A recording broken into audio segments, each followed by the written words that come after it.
छठा दिग्व्रत, छठम दिशि वयम।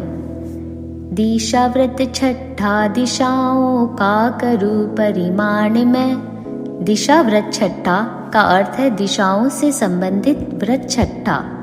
दिशाओं का अर्थ है दिशाओं में गमनागमन की। करूं का अर्थ है करूं। परिमाण में का अर्थ है मर्यादा में। ऊर्ध्व तिर्यक दिक अधो दिक का रखूंगा ध्यान में। ऊर्ध्व तिर्यक दिक का अर्थ है ऊंची तिरछी दिशा। अधो दिक का अर्थ है नीची दिशा। का रखूंगा ध्यान में का अर्थ है कि मर्यादा का ध्यान रखूंगा मैं। किया सीमांकन उसी का कर अतिक्रम काय से।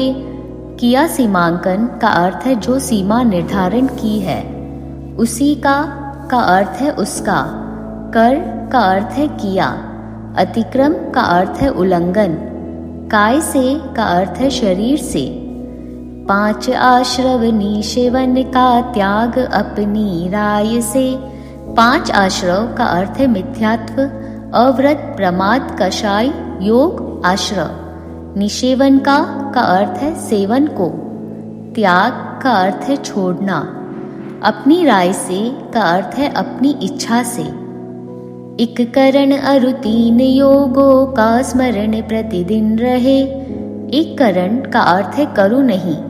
अरु का अर्थ है और। 3 योगों का अर्थ है मन, वचन, काय योग का। स्मरण का अर्थ है याद। प्रतिदिन रहे का अर्थ है नित्य रहे। जिंदगी भर दिशा व्रत परिमाण की धारा बहे। जिंदगी भर का अर्थ है यावत जीवन। दिशा व्रत का अर्थ है दिशा संबंधी व्रत। परिमाण की का अर्थ है के मर्यादा की। धारा बहे का अर्थ है धारा बहे। दिग व्रत के 5 अतिचार। कर अतिक्रम ऊर्ध्व दिक परिमाण अगर बढ़ा दिया। कर अतिक्रम का अर्थ है किया उल्लंघन। ऊर्ध्व दिक का अर्थ है ऊर्ध्व दिशा की। परिमाण का अर्थ है मर्यादा का। अगर बढ़ा दिया का अर्थ है और उसे बढ़ा दिया। अधोदिक तिर्यक दिशा में गमन सीमा अधिक किया। अधोदिक का अर्थ है नीची दिशा। तिर्यक दिशा में का अर्थ है तिरछी दिशा में।